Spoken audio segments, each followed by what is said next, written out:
Hello दोस्तों, नमस्कार। मैं डॉक्टर विशेश्वर चौहान आप सभी का इस नए वीडियो में स्वागत करता हूं।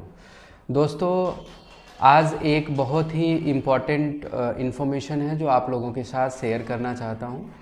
मैं आज मधुपुर स्थित जो हरैया रोड पे बस्ती है, उस मिसेस चंद्रावती देवी जो हमारी बीडीसी हैं, उस रोड से मैं गुजर रहा था तो वहाँ पे काफ़ी भीड़ थी। और उस भीड़ को देखते हुए वहाँ पे कुछ लोग थे तो उन्होंने मुझे रोका। तो मैंने पूछा वहाँ पे कि क्या दिक्कत है, आप लोग क्यों इकट्ठा हुए हैं। तो बहुत शॉकिंग न्यूज़ वहाँ से निकल के आई। उन्होंने बोला कि सर, यहाँ पे ये पंचायत भवन पे एक समरसेबल है और वहाँ पे सोलर भी लगा हुआ है और ये दोनों ख़राब हैं और न जाने कितने समय से ये ख़राब हैं। और ये ख़राब होने की स्थिति में पता है, उस गांव में पानी पीने की इतनी भयंकर समस्या है कि हम आपको क्या बताएं। लोगों को टैंकर जो टैंकर के सहारे आज वो पब्लिक जूझ रही है। यदि टैंकर का पानी वहाँ पे पहुँचेगा तो उनके घर में राशन बनेगा, वो खाना पीना बनेगा। यदि टैंकर का पानी नहीं पहुँचेगा तो बहुत बुरी स्थिति बनी पड़ी है। तो वो लोग क्या कर रहे थे, वो लोग चंदा इकट्ठा कर रहे थे एक दूसरे से। अब उस चंदे से क्या करेंगे वो लोग, पता है? मैंने पूछा कि ये चंदे से क्या करना चाह रहे हैं आप लोग। तो उन्होंने बताया कि इस चंदे से हम क्या करेंगे, इस समरसेबल का पूरा रिपेयरिंग वर्क कराएंगे। और ये रिपेयरिंग वर्क होगा तब जाके ये समरसेबल से पानी हम लोग ले पाएंगे, क्योंकि सर हमको बहुत दिक्कत हो रही है।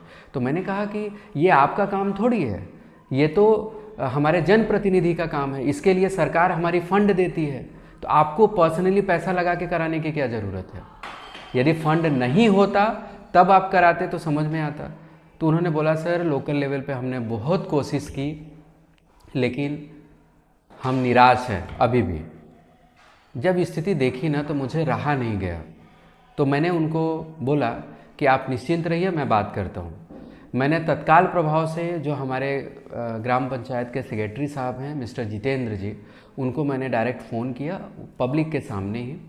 और मैंने उन जो समस्या है वहाँ की उनके सामने बात रखी कि सर ऐसी सी बात है और ये स्थिति से यहाँ की पब्लिक जूझ रही है।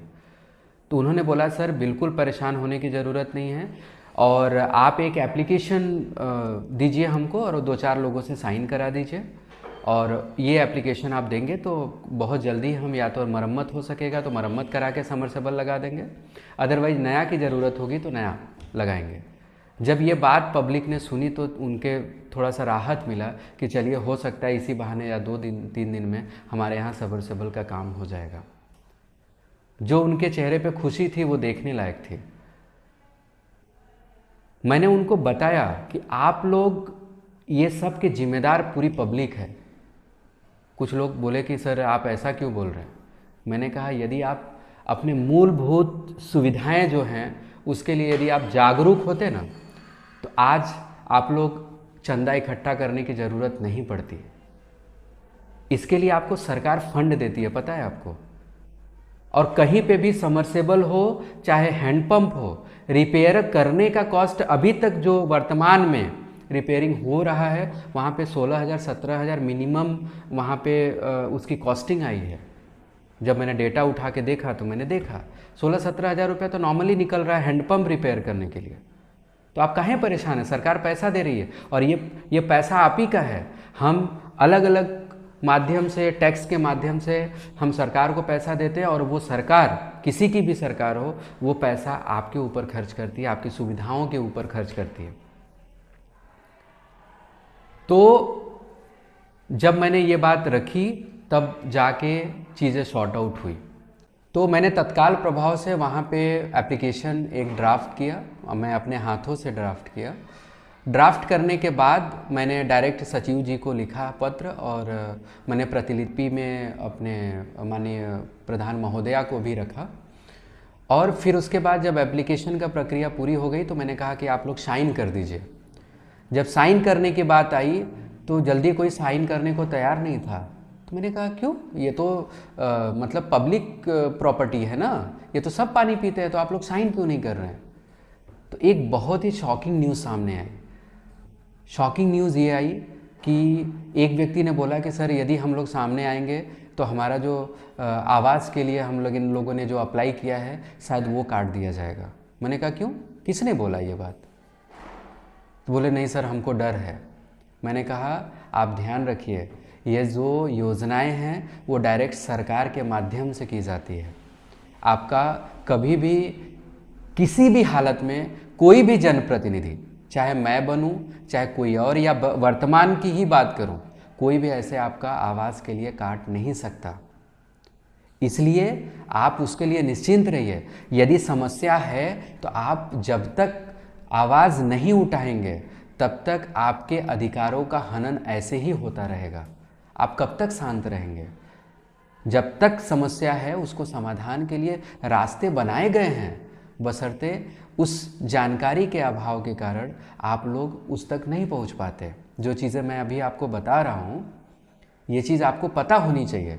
चाहे ग्राम सभा में किसी भी कार्य को लेके हो, चाहे नाली की बात करें, चाहे सड़क की बात करें, चाहे स्ट्रीट लाइट की बात करें, चाहे हैंडपम्प रिपेयर की बात करें, चाहे समरसेबल रिपेयर की बात करें, चाहे जो मूलभूत सुविधाओं जो पब्लिक को पहुंचानी है वो किसी भी रिलेटेड आपको वर्क है, आपके ग्राम प्रधान को सरकार निधि देती है। आपको बिल्कुल अपने पास से खर्च कराने की ज़रूरत नहीं है। यदि कोई रिपेयर करने आता भी है, जो भी टेक्निकल पर्सन है, यदि आपसे पैसे मांग रहा है तो वो गलत कर रहा है, क्योंकि वो जो मेंटेनेंस करेगा उसका भी पेमेंट ग्राम प्रधान के द्वारा दिया जाता है। आपको बिल्कुल पैसे देने की ज़रूरत नहीं है। बात 100-200 की नहीं है, बात यह है कि हम मन बढ़ा रहे हैं। यदि आज हम 50 रुपया देंगे तो कल उनकी इच्छा होगी कि 100 रुपये मिले, फिर 150 मिले, फिर 200 मिले, तो बढ़ावा हम ही दे रहे हैं, तो उसके जिम्मेदार भी हम ही होंगे। इसलिए ध्यान रखिए, आप लोग सचेत रहिए, अपने अधिकार के लिए लड़िए। समस्या है तो उनसे आप फाइट करिए, और हर जनप्रतिनिधि आपके समाज के लिए, अपने समाज के लिए कार्य करता है। हाँ, ये अलग विषय है कि वो प्रतिनिधि अपने लेवल पे उसको जितनी भी जानकारी हो वो अपने हिसाब से काम करता है, एक दूसरा व्यक्ति है वो अपने हिसाब से काम करता है। इसलिए हर एक व्यक्ति जो भी जनप्रतिनिधि बनता है वो समाज की सेवा करता है। इसलिए मैं इस वीडियो के माध्यम से माननीय सचिव जी और माननीय ग्राम प्रधान महोदया जी से विनम्र निवेदन करूंगा, क्योंकि ये जो पानी की समस्या है ये मूलभूत सुविधाओं में से एक है और पब्लिक परेशान है। इसको ध्यान में रखते हुए आप इसको विदिन 2 to 3 डेज़, 2 से 3 दिन के अंदर आप निवारण करवाएं, अन्यथा मुझे मजबूर होकर हायर ऑफिसर्स के पास जाना पड़ सकता है। ज़रूरत पड़ेगी तो मैं डायरेक्ट डीएम साहब से बात करूंगा। इसलिए आपको इसको तत्काल प्रभाव से जैसे भी बन पड़े, या तो मरम्मत करवा के कराना हो तो मरम्मत करवा के, यदि आप उसको नया डलवा सकते हैं तो नया डलवा के, वो दैट इज़ योर लुकआउट। आप अपने हिसाब से उस पर काम करें। और वहाँ का जो सोलर है वो न जाने कितने टाइम से वो ख़राब है, उसकी भी मरम्मत इसी समय के दरमियान हो जाना चाहिए। मैं आप लोगों से आग्रह करता हूँ। ये समस्या व्यक्ति विशेष की नहीं है, ये समस्या एक व्यक्ति की नहीं है। उस समरसेबल से, उस पानी से पूरा गांव जुड़ा हुआ है, और यदि वो गांव परेशान है तो हमारी जिम्मेदारी बनती है कि उसको ठीक कराएं।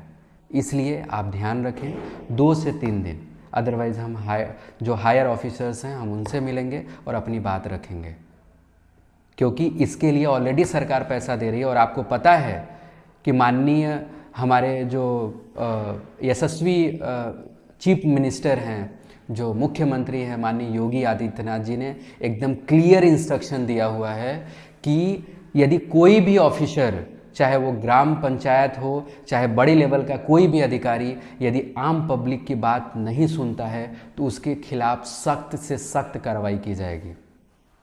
तो आप ध्यान रखिए कि हमको मजबूर मत करिए कि हमको वहाँ तक पहुँचना पड़े। इसलिए जहाँ जहाँ पे समस्या है उसका समाधान आप लोग तत्काल प्रभाव से कराएं, और ख़ास तौर से वैसी जगह जहाँ पे बहुत ज़्यादा डेंसिटी है, जहाँ पे बहुत ज़्यादा लोग हैं और पर्टिकुलर एक ही चीज़ पे डिपेंडेंट है। इसलिए आप इस बात को ध्यान रखें। और मैं इस पब्लिक को भी चाहूँगा कि आप अपनी चीज़ें, अपने आपके जो अधिकार हैं उसके बारे में जानें। आप प्रतिनिधि वो बनाएं जो आपके अधिकार के लिए लड़े। आप प्रतिनिधि वो बनाएं जो आपके समाज के लिए कार्य करे। आप प्रतिनिधि वो बनाएं जो समस्या को देखते ही तुरंत निवारण करे, क्योंकि हमारे पास फंड पर्याप्त है। फंड की कमी नहीं है, फंड बहुत निकल रहे हैं, कार्य भी किया जा रहा है। समरसेबल के लिए 50-50, 60-60 हज़ार रुपये लगाए जा रहे हैं। तो ये तो एकदम मामूली सी बात है, 5-6 हज़ार रुपये का खर्च है। तो इसलिए आपका काम होगा, मैं आपको आश्वस्त करता हूँ। आप बिल्कुल घबराएं नहीं, मैं आपके साथ खड़ा हूँ। लेकिन ध्यान रखिए, यदि कोई र्यूमर फैला रहा है कि आपके आवाज़ काटे जाएंगे यदि आप सामने खुल के आते हैं, तो ये सरासर गलत है। कोई भी जनप्रतिनिधि ऐसा नहीं चाहता। कोई अपनी व्यक्तिगत लाभ के लिए ऐसा र्यूमर उड़ाया होगा, आप उस पर बिल्कुल ध्यान मत दीजिए। इसलिए मैं आग्रह करूंगा कि आप सभी अपने अधिकार को जानें और इस संदेश को जन जन तक पहुंचाएं। और किसी भी प्रकार की कोई भी दिक्कत कहीं पे दिखती है, आप हमें ज़रूर कांटेक्ट करने की कोशिश करें और कमेंट बॉक्स में ज़रूर बताएं। हमारा मोबाइल नंबर है 9687017277। जय हिंद, जय भारत।